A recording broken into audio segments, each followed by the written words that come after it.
Hello everyone and welcome back to Misconceptions in History, and today we are doing the quintessential American fighter aircraft, the P-51 Mustang. Interestingly enough, this aircraft has a very in-depth history, as it didn't even start off as an American aircraft. It was a British project that took on a life of its own.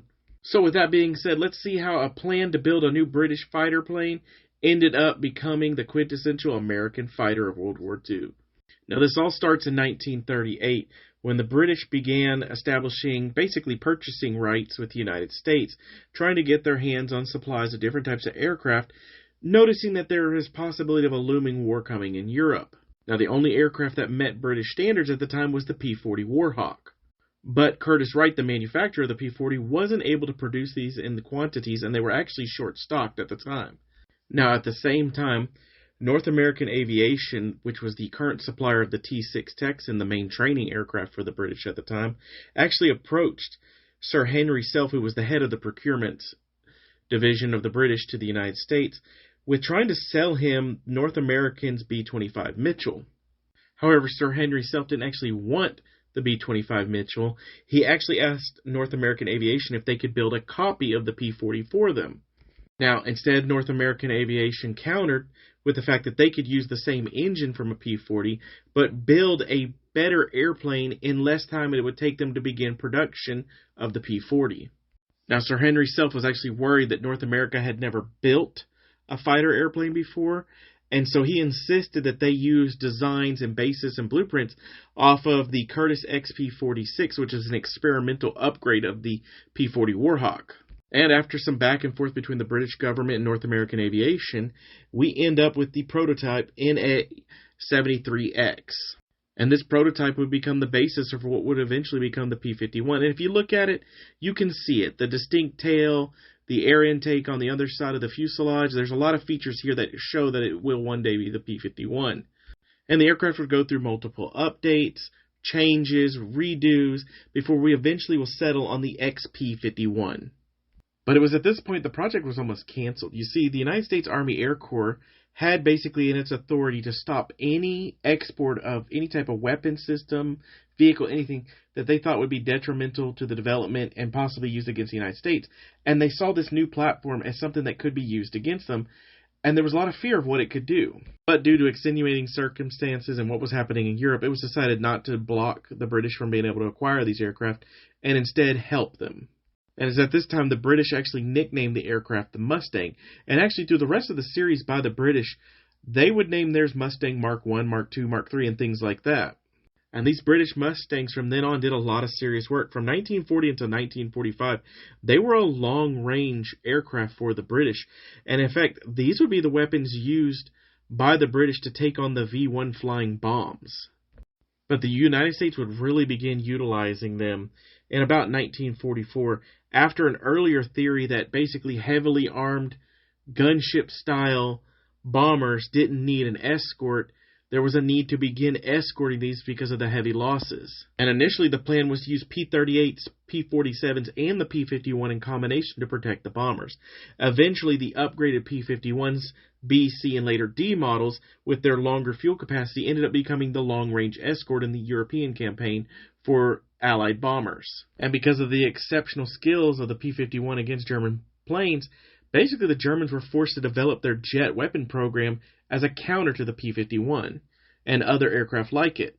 And the Mustang would continue its success on into the Pacific theater, where it was actually used as an escort fighter for the B-29s on their attacks on the Japanese mainland.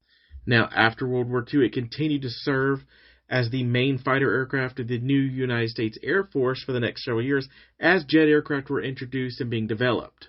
And while jet aircraft would eventually replace it, it would actually go on to serve with National Guard units and the such as a secondary fighter aircraft, and also become extremely popular with foreign nations, as multiple Latin American countries bought the surplus and used it as their main fighter aircraft. And like other aircraft, there were design variants and upgrades over the years. The A-36 being one of them, which was a ground attack version that basically had large air brakes installed to allow it better control as an attack aircraft. Now, one of the most interesting developments to come from the P-51 was the North American F-82 Twin Mustang. And contrary to what some people may believe, this is not simply two P-51 stuck next to each other. And in fact, this is an entirely new airframe based off of the P-51. And basically, it's an enlarged P-51 designed and mated together as a long-range escort aircraft. Now, probably one of the most interesting and long-lasting variants to the P-51 is the Cavalier Mustang. And basically, this was the plan of a man by the name of David Lindsay, who founded a company called Trans-Florida Aviation Incorporated. And the idea was to take this large quantity of surplus P-51s that were becoming more and more available and convert them into executive business aircraft. Essentially, anything military-related was ripped out of them. The hard points for external weapons bays, the gun assemblies were removed, and basically they added more and more fuel tanks to this to allow it to have longer and longer range for the civilian market. Some models had a second seat added to them. They put plush leather seating in there, luggage bays, basically, instead of like a bomb rack or anything like that. And these were designed for rich clients to use as basically a high-class executive transport. But in 1967, they began the development of what would be known as the Cavalier F-51D. And this was basically the civilianized P-51 being converted back into a ground attack fighter. They still had many of the creature comforts that came with the Cavalier Mustang, but could be used as an anti-insurgency role. Cavalier began to continue upgrading these, and they eventually led to the Cavalier Mustang II. And these basically had improved avionics, a better engine, and more hardpoints to carry more weapons. And some models, such as seen here, actually gained external fuel tanks on the wingtips. This was further upgraded into the Cavalier Turbo Mustang III, also known as the Enforcer. And it gained this name because essentially it was a turboprop version of a P-51. And while this aircraft had improved performance, handling, could carry more, better range, basically the design wasn't that popular. There were some issues in funding it from governments, and it was abandoned. But because of the Cavalier Mustangs, the P-51 in some variation continued service as a military aircraft until the mid-1980s. Today, the P-51 is a major collector's item, with people around the world wanting them. There's actually 204 registered P-51s in the United States that are in some form of airworthiness or trying to become airworthy.